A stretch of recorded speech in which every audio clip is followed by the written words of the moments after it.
Well, that's bad. But the damage, the extent of the damage that resulted from, or the maximum damage that could result from, that sort of improper government behavior of invading privacy without justification, that is, in violation of the Fourth Amendment, was limited by the technology available. The FBI offices and the offices of various other government agencies had huge file drawers, one after another, with those dark brown manila folders. And I worked for an organization that some people think was the Culinary Institute of America. It's actually another CIA.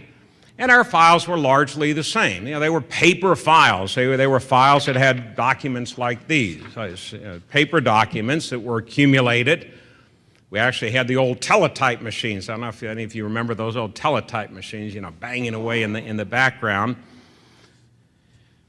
But what has happened in the intervening years is technology has advanced by quantum leaps. I mean, the technology of 2007, or the technology even in the late 1990s, is so much different, so much broader, so much more dangerous than the technology available in the 1960s, when many of these programs, some of which continue to operate today, 4 and 5 decades later. Project Echelon goes back to the relatively early Cold War days, was designed initially to gather in, through various of our allies, through their listening posts in addition to ours, the Canadians, the Brits, Australians, and the New Zealanders, would gather information through electronic devices, through those huge radars, and sift through it. And it was a very laborious, very time-intensive, very imprecise process. Now, certainly it was invasive, but again, the damage that could be wrought on an individual's freedom, epitomized, as Ayn Rand said in The Fountainhead in 1943, by the essence of privacy, which is the foundation of not just of our way of life, but of civilization itself. The right to be left alone, and civilization being the march of a society from the collectivist, tribal society, as she called it, to the society where property rights and intellectual rights and an individual sense and right to justice are paramount, is really the march toward a society of privacy. So invasions of one's privacy are really an assault on civilization, the fundamental notion of civilization. And even though we see the roots of what is happening today as far back, perhaps even further, but certainly as far back as the 1950s and 1960s,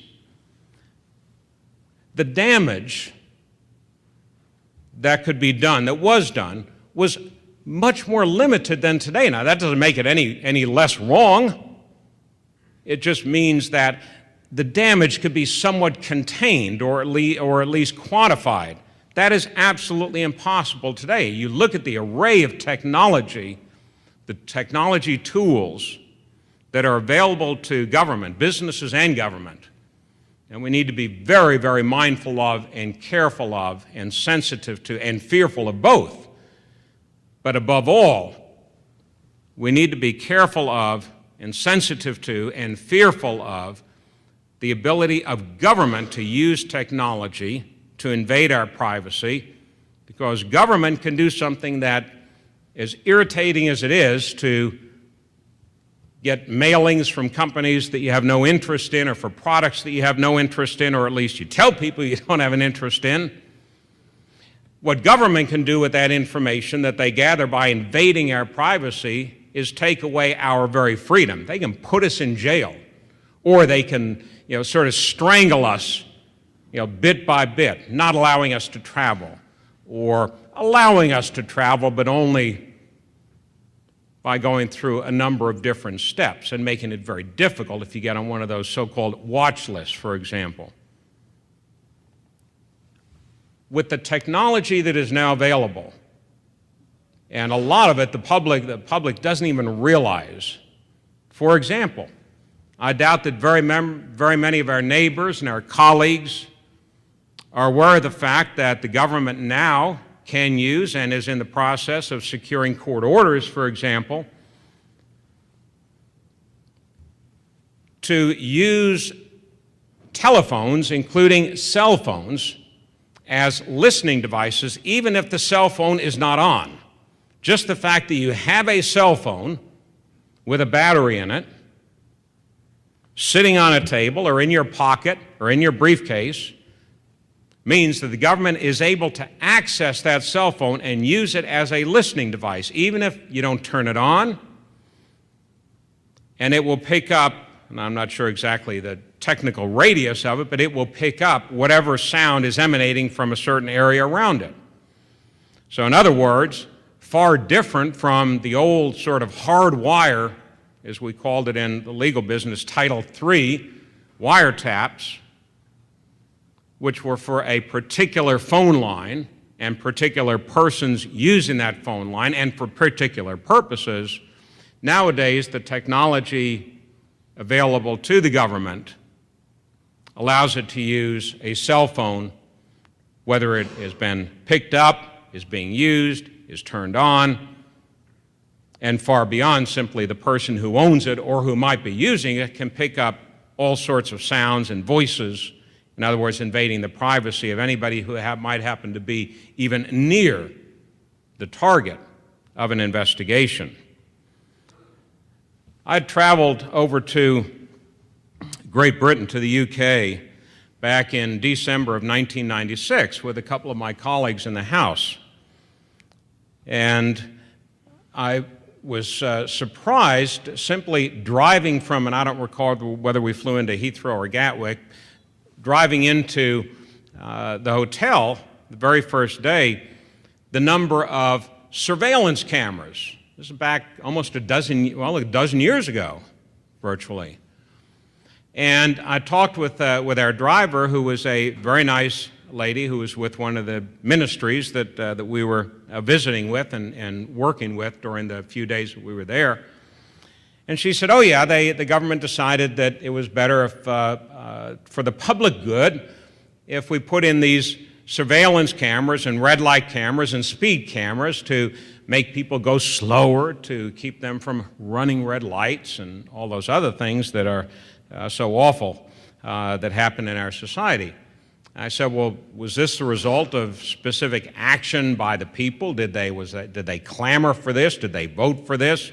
Were there debates on this? Was there legislation passed? And she said, no. The government just does it. They can do that sort of thing. And I remember thinking at the time, back in 1996, it's great to live in America where that sort of thing doesn't happen. Well, here we are, almost a dozen years later, and that sort of thing is happening in communities, I dare say, all across the country. I know it is in my home state of Georgia. Surveillance cameras are popping up all over the place. Nobody votes on them. The public officials just decide to do it. It's for the public good.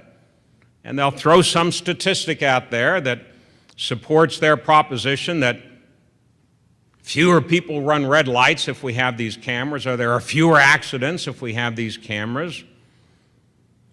You know, and they use statistics, as Bill Simon said, like drunks use lampposts for support rather than illumination. It's easy to come up with statistics to justify, at least superficially, to pretty much anybody you want, whatever it is that you want to convey or whether you want to do.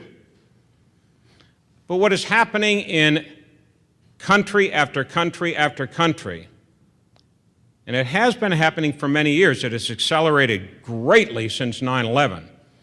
Of course, since 9/11, we know that the common denominator for virtually every government policy is fear, which is unfortunately a very improper, a very dangerous, and highly, highly problematic basis on which any government policy should be based. But